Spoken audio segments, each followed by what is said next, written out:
What's good, family, and welcome back to the world of Prince. And today's video is going to be Drag Race Recap, where we go across this week's episode and I give my opinions on it. So without any further ado, let's get into this video.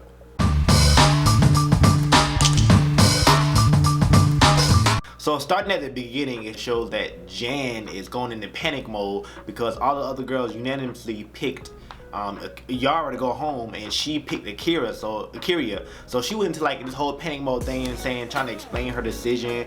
And the whole time, girl, just think about your decision. Like you don't have to explain yourself. Like some of the girls choose to, but it's your decision. You don't have to be choosing with the group. But she was basically going into panic mode because all the other girls chose, Yara, and she's like feel like she was the outsider picking. It's like, girl, it probably gonna come back to bite you, but I mean, it's the name of the game. Like if you pick somebody, you have to stand by the decision. I just felt like it was a little weak-minded of her to like go crazy because she didn't pick what everybody else picked. It just seemed a little weird to me, but hopefully Jan can recover from this. So Root enters the workroom in a suit that I very much like, one of my favorite suits by him. He tells the girls of this week's Maxi challenge, which is Pink Table Talk. They have to produce, host an intimate, entertaining, and provocative show in the vein of Jada Pickett's Red Table Talk. It's like a gay play on it, Pink Table Talk. In my opinion, Rue is just really knocking the challenges out of the park this season. I think, again, this is another really creative Maxi challenge that, is really going to push the girls' creativity, and I think it's just a really good and fresh, new idea for Maxi challenges. So next, the girls get into groups of 3, and now they're choosing their topics. And Ginger and Scarlett is kind of fighting over the motherhood idea or category, because Scarlett really wants to do it because she has 2 mothers, and Ginger really wants to do it because she says that she's like adopting or something, or she's getting a surrogate. I'm not completely sure because she didn't win, so we didn't know the story. But yeah, they are playing rock paper scissors over it, which I think is kind of one of the only decisions. I mean, you can flip a coin. It's not much you can do, or you can do it like the other season where they did like a whole talent show where it's like you both perform as that and the group chooses. I mean, it just all depends. I thought it was just interesting for them to do. But Scarlett does end up winning the rock paper scissors. All in all, I thought all 3 teams were really coming into, with some really good ideas. The only thing I think most of the teams were missing was the comedy. I guess, you can't really tell too much, but it seemed like they were really serious and it wasn't as comedic as it could be. First up is Eureka Trinity and Akira C. Davenport. After they're watching their performance, I think they really did really well. They were talking about some really fresh, like I said, which they were talking about on the, before in their brainstorming section. They had some really fresh and current ideas, and I thought it was just very well handled. I thought all 3 of them had their standout moments. All 3 of them were funny. All 3 of them were entertaining, and they looked good. So I thought, they really had a strong performance.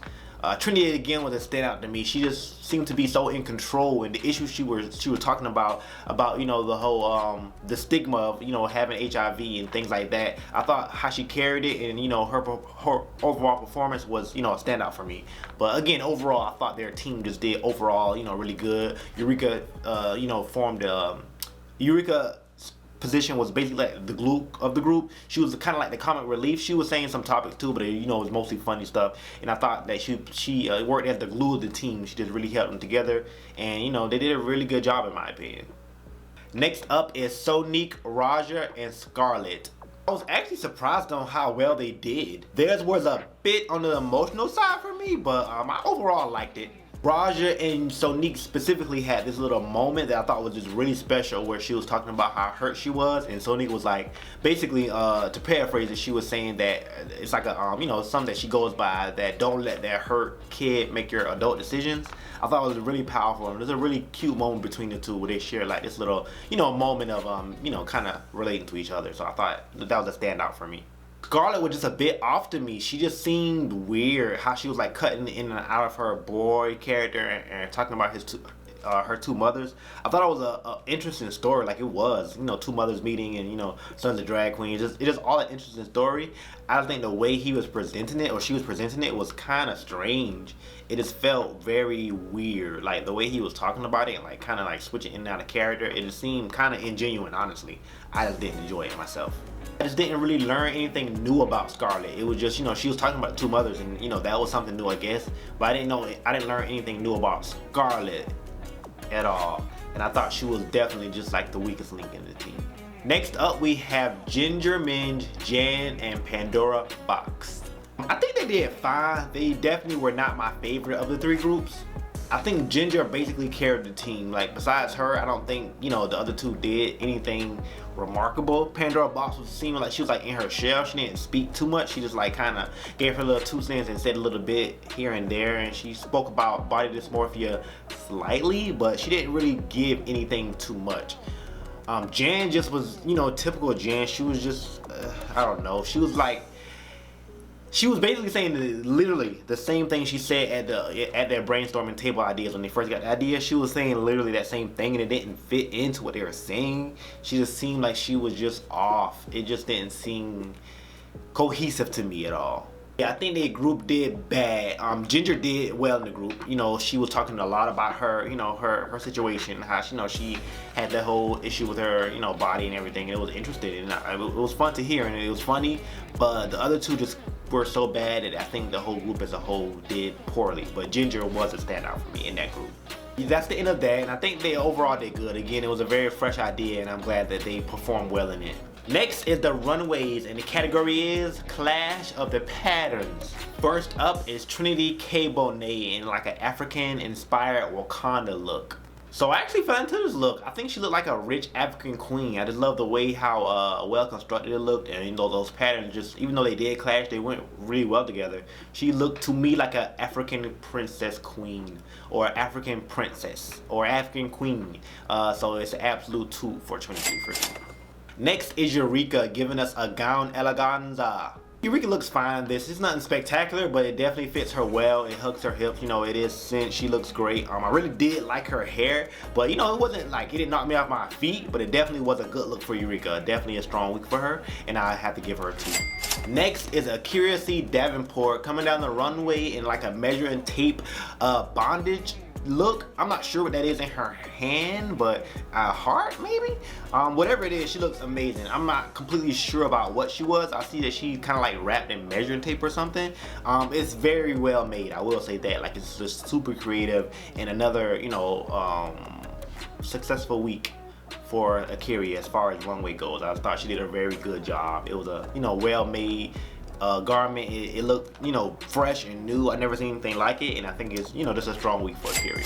Next up is Raja, giving us more of a traditional African goddess look. I think she looks really good. Again, I think Raja is just so, you know, she's just a pro at this point. She just knows what looks good on her body. She knows what's her roots. She knows what's, you know, relatable. She just has a very good eye for fashion for me, and this is another good look. I thought the patterns clashed, you know, very well. They complemented each other, and then, you know, the hair wrap she had, it was just so on point. So I have to give our good girl Raja a 2.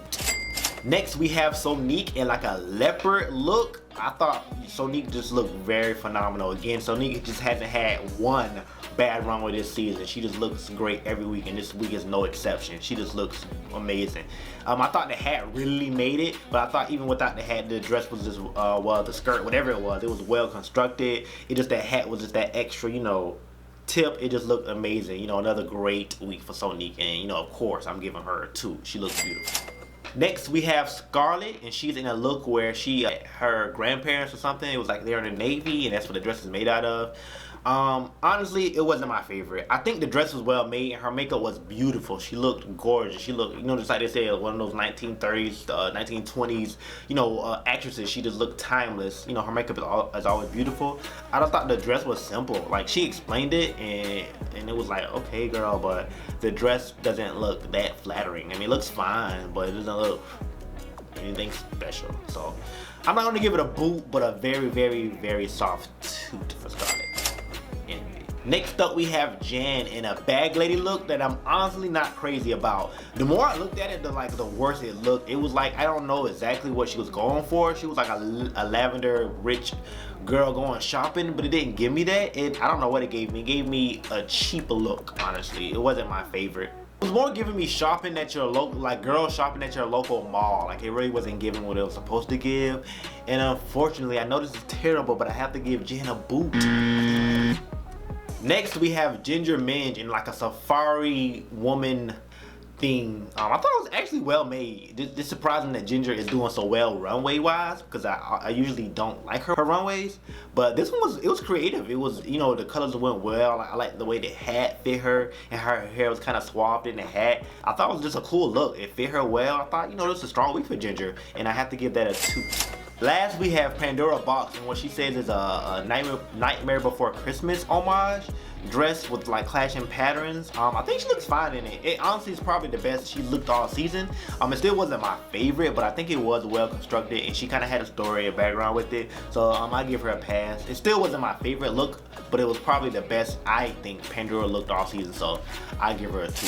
Next, Ru makes his decisions after seeing all the performances in the runways, and he picks Akira, Trinity, and Eureka as the winning team of the week. So, you know, congrats for that.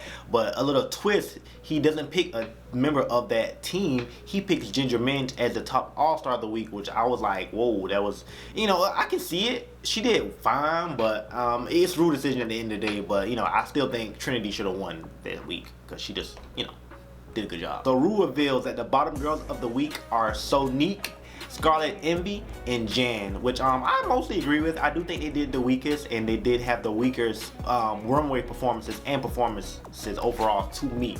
So I pretty much agreed. The next part is where, you know, the girls basically have their whole drama situation, which I was getting my life. It was just so interesting, like it always is. For some reason, Scarlett was saying, oh, I definitely didn't get the worst critiques, which I guess she didn't.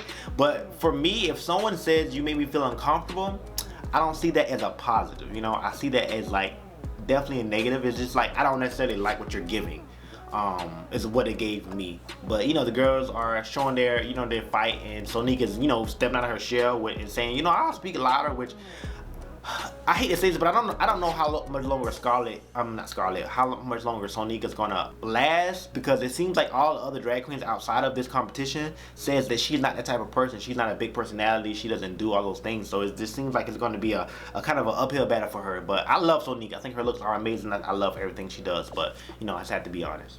It just, to me, Scarlett got the worst, you know, critiques. So I just think she should go home. But, you know, she's saying she didn't get the worst critiques, and Jan is going crazy. Like, you know, she did, and I agree, but Jan got some pretty bad critiques too. So, you know, it's either or. So the lip sync assassin was this whole little weird fake out moment where it was initially first Bianca Del Rio, and people was like, what?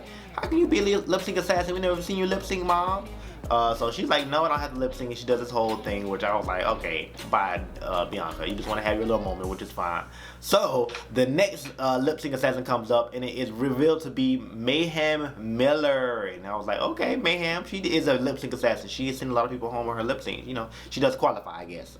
You know, so she comes in looking good. I always love to see returning queens come and, you know, do their little lip sync. So the lip sync was fine. I wasn't, you know, amazed. I was a little bit impressed by Ginger, because I think Ginger was doing a little bit better than I expected. I was like, okay, Ginger, she got that like down on the floor and stuff, a little weird. Her fat wig was hanging off the stage. I was like, all right, Ginger, fuck up. So yeah, it was a fine lip sync. But whatever, it wasn't anything amazing.